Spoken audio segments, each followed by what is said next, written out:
Innal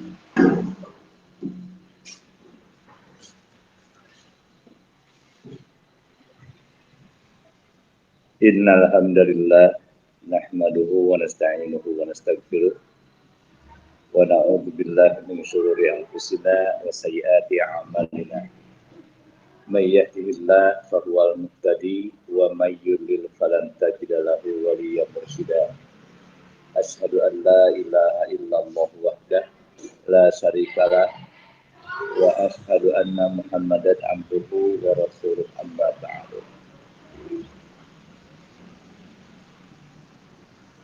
Anak-anakku sekalian, pada hari ini, hari Kamis, kita sedang mengadakan ihtifal yang biasanya digelar di halaman sambil berbaris, dan itu pasti sangat indah dan enak.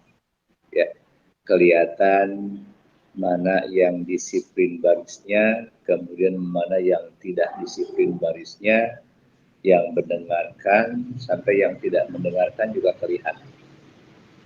Sekarang situasinya berbeda, belum bisa dilaksanakan ihtifal ini di halaman karena masih dalam keadaan PPKM terbatas. Ya. Tapi walaupun demikian, mudah-mudahan walaupun melalui alat media, ya, kita juga bisa menyerap ilmu sedikit demi sedikit melalui perantaraan alat media ini. Jadi yang kelihatan pada hari ini di kelas 9 apa ini? 9A. Di 9A juga baru 1, 2, 3 ada 6 orang. Yang seharusnya berjumlah lebih daripada 9 orang. Ya. Nah, saya tidak akan banyak yang akan diceritakan, khususnya bagi kalian. Ya. Saya akan mengarahkan kepada kalian yang ada kaitannya dengan sekolah. Sebagai santri di pesantren Persis nomor 12 Bandung, yang menurut peraturan dari dulu, nidomnya sudah ada, bahwa setiap santri yang sekolah di sini, khususnya di saat normal, kita harus tertuju kepada baiat yang tadi, yang kalian baca bersama-sama, disaksikan oleh asatid juga. Saya berkeinginan bahwa pesantren ini adalah pesantren yang anak-anaknya disiplin tinggi. Orang tua dahulu membuat baiat itu bukan sekedar biasa-biasa saja, tapi mempunyai makna, mempunyai arti yang tinggi untuk menjadikan santrinya anak-anak yang berdisiplin tinggi, kemudian punya wawasan yang tinggi, kemudian yang pada intinya adalah menjadi orang yang idealis dengan baiat itu. Coba lihat per kalimat dari baiat yang kalian baca dari awal tadi. Dimulai dengan kalimat Bismillahirrahmanirrahim. Ya, artinya adalah perbuatan yang bagus apabila diawali dengan kalimat Bismillah. Saya belum ngabang satmah, mau bisa pakai Bismillah, ya ngabangkan Bismillah. Ya, tidak mungkin. Nah, segala sesuatu kebaikan apabila tidak memakai Bismillah, akhirnya terputus, tidak ada apa-apanya. Segala sesuatu yang kita akan laksanakan yang baik-baik, dahulukan dengan Bismillah. Itu pekerjaan yang paling ringan, ucapan yang paling ringan, tapi di hadapan Allah ada nilai besar. ini baiat. Ada sekitar jumlahnya sampai 1, 2, 3, 4, 5, 6, 7, 8, 9, 10, hampir lebih daripada 10 jumlah yang kalian baca. Setiap hari dulu baiat di halaman. Nah, di pihak asatid berkeinginan dengan bacaan baiat itu anak bisa merubah sesuatu yang tadinya jelek menjadi baik.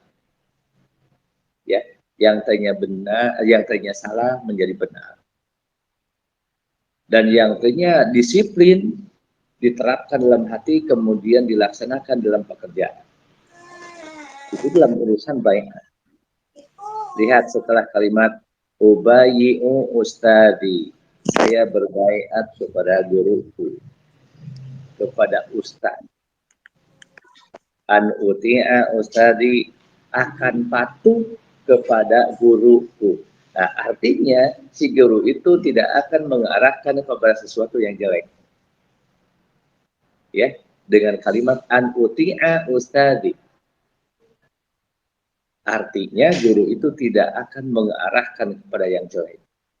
Tapi aneh, kalaupun tidak ada yang mengarahkan dari guru itu kepada arahan-arahan yang jelek, no goreng akak loba. Gitu. Kenapa itu? Mungkin salah satunya adalah tidak merasa dirinya di pesantren, atau disamakan antara pesantren dengan bermain di luar, terbawa ke pesantren. Mungkin saja kejelekan itu pas begitu di luar bergabung dengan orang-orang, dengan teman-teman yang lain yang jelek, terbawa ke sekolah. Makanya istilahnya bahasa guru yang dulu, bahasa asari, kade ulah salah diu. Itu artinya jangan salah memilih teman. Biasanya kalau salah memilih teman, jangankan akhlak yang berupa gerak, omongannya pun bisa terpengaruh. Maaf ya, maka kalimat gogok ya, itu di pesantren masih ada. Kalimat anjing gitu, itu masih ada di pesantren. Saya sering mendengar murid-murid Pajajaran mempunyai atau mengeluarkan kalimat itu. Siapa gurunya yang mengajarkan itu? Kan tidak akan ada. Tapi kenapa jadi ada di sekolah kalimat itu? Kalimat al-kalbu itu.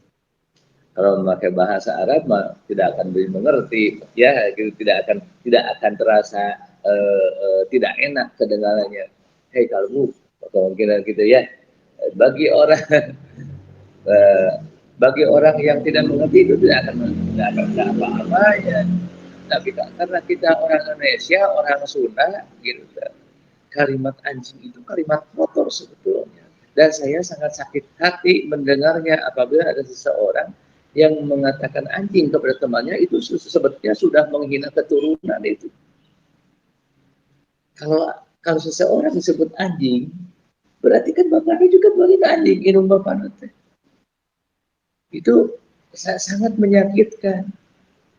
Nah, coba sedikit-sedikit. Satu, pikirkan dahulu omongan sebelum dikeluarkan. Apabila menyebutnya semacam binatang yang sangat menjijikkan kepada teman kalian itu. Nah, kembali lagi kepada an uti'a ustadi yang dulu, yang tadi. Kalimat an uti'a ustadi, kalian akan taat kepada guruku, gitu. Artinya minimal pada saat kalian di sekolah, itu biasanya bab tugas. Katanya an uti'a ustadi, akan taat kepada guru. Tapi pas begitu guru memberikan tugas, apalagi zaman situasi semacam ini, yang daring, jangan mengerjakan tugasnya. Padahal katanya tadi an uti'a akan taat kepada sama guru itu. Banyak yang tidak mengerjakan tugas, artinya tidak taat. Kalau di dalam bahasa Sunda, dulu suka dikiaskan, suka diartikan. Guru itu adalah nu kudu digugu yang ditiru. Ya. Digugu carita anak-anak, ditiru gerak-geriknya. minimal ditiru urusan berpakaiannya. Ya, sok masuk. Ya, kudu digugu jeung ditiru. Ya, guru itu diterjemahkan semacam itu. Digugu ucapan anak, ditiru perilaku gitu. Nah, nanti pada saat guru itu memberikan arahan atau memberikan sesuatu arahan kepada kalian, kudu digugu, ya. Nah, berpakaiannya seperti apa, sikapnya bagaimana, ya. Makanya di sini jadi guru di sini itu berat. Di mana-mana pun jadi guru seperti itu, harusnya jadi contoh anak-anaknya, anak didiknya. Nah, pas begitu ada kalimat yang ketiga. Coba lihat, tadi kalian baca an abirro walidayya. Itu setelah ubayyung ustadi an utia ustadi, itu kalimat yang didahulukan an abirro walidayya. Ya, an abirro walidayya. Harus berbuat baik kepada orang tua. Kenapa arahannya semacam itu?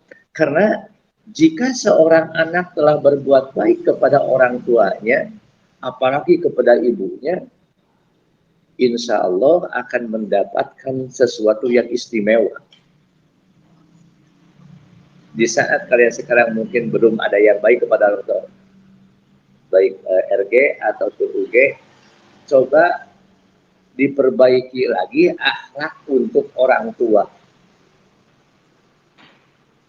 Coba ya, diulang kembali, diperlihatkan kembali, dipikirkan kembali apakah sebaik manakah aku berbuat baik kepada orang tua, terutama kepada ibu. Yang merasa belajarnya kurang, yang merasa dirinya belajar itu kurang mampu untuk belajar, berbuat baik kepada ibunya. Ya, berbuat baik kepada ibu saja dulu. Pekerjaan ibu apa, lihat, kemudian laki kudu bisa rumah wadah. Iya, terus kudu bisa sasapu. Nah, bantu ibu di rumah dari urusan pekerjaannya. Istimewa coba. Karena sesuatu kebaikan yang diberikan kepada orang tua, terutama ibu, itu akan ada doa yang diberikan lebih mantap lagi oleh ibunya untuk anaknya. Sok dicoba. Mun hese ngapalkeun misalkan, dia ngapalkeun hadis teh hese okul podok tapi hese wae, berbuat baik kepada ibu. Berbuat baik kepada ibu, berbuat baik kepada ibu, berbuat baik kepada keduanya. Jadi kalau dibangunkan pagi-pagi oleh bapak, oleh ibu, eta teh kudu buru-buru bangun. Langsung kacai. Langsung wudu. Nu deket ke masjid, berebet ke masjid, sholat berjamaah. Itu ada doa khusus daripada ibu kepada anak yang seperti itu. Ringan itu otaknya. Silakan praktekkan. Jadi sesuatu yang sering mengganjal kepada diri kita, susah untuk menghafal, susah apalagi pelajaran hadbil meniharese hadbil terasa baheulanya hayang ngapalkeun rasa ukur man tasabbaha biqaumin fahuwa minhum, man tasabbaha biqaumin fahuwa minhum, rasa ukur lima kalimat saja itu susah ya. Tapi saya yakin kalian bukan tidak bisa menalar, tapi kurang sungguh-sungguh. Hanya salah satu faktor penyebab dari kurangnya bisa nalar itu, mungkin kita juga, kalau sekarang masa nggak kelas dulu untuk bisa baca. Tapi di kelas 2, apalagi di kelas 1, masih ada anak yang belum bisa baca. Nah, an-abirul mulidayah.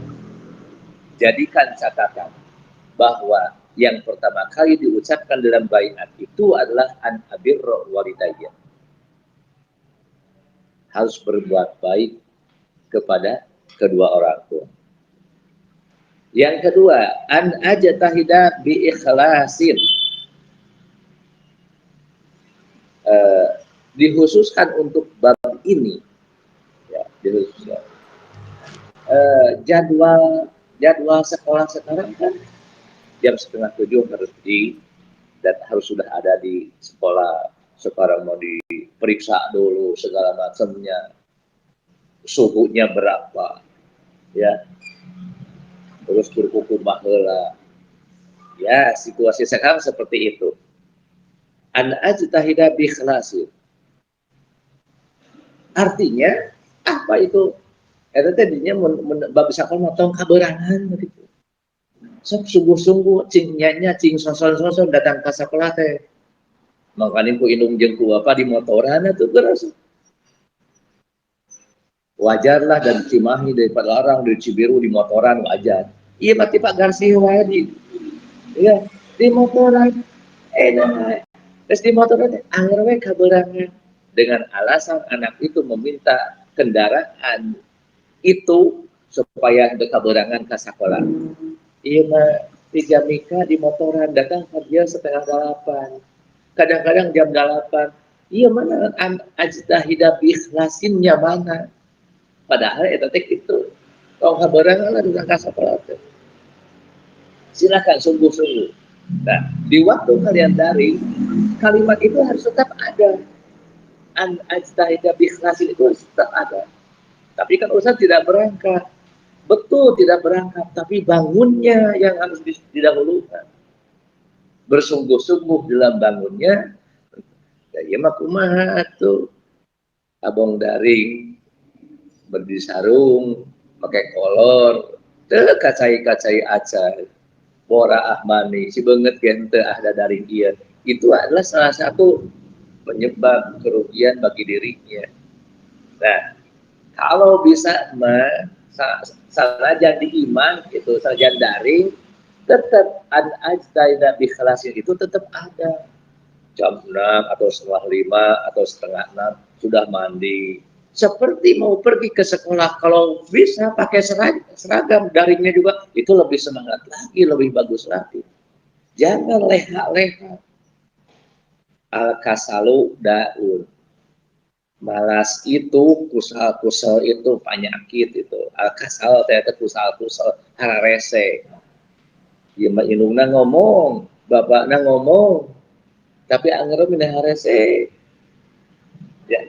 Nah, itu salah satu penyebab, bisa saja penyebab anak itu susah untuk gitu ya, susah untuk belajar dan kulantaran hese dihudangkeun ku indung bapak. Coba ngaguku jadinya.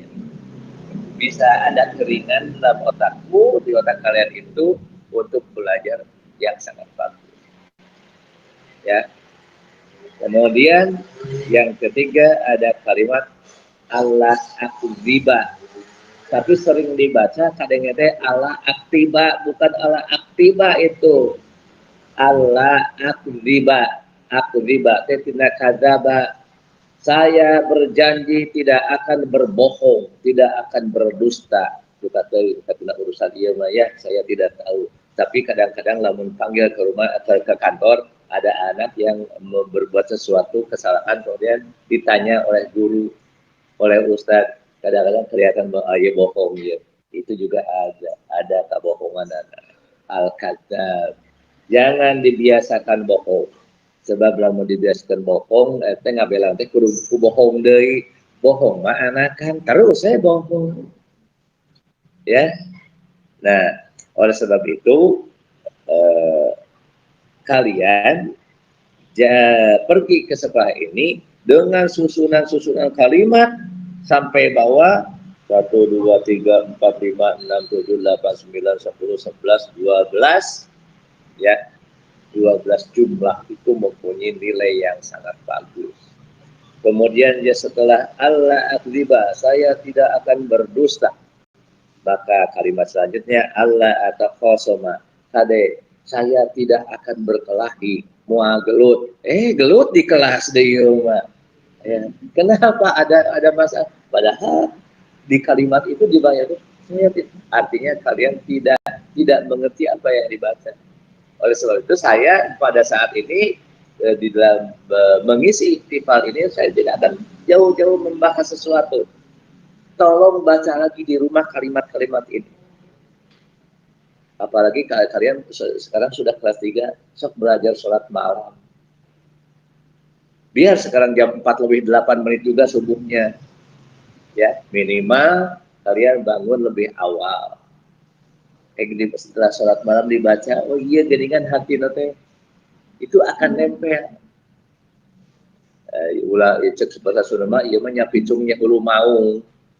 Engko dibaca tapi itu nyaho harti. Nah, ya, yang akibatnya segala sesuatu yang dilarang oleh agama terjadi.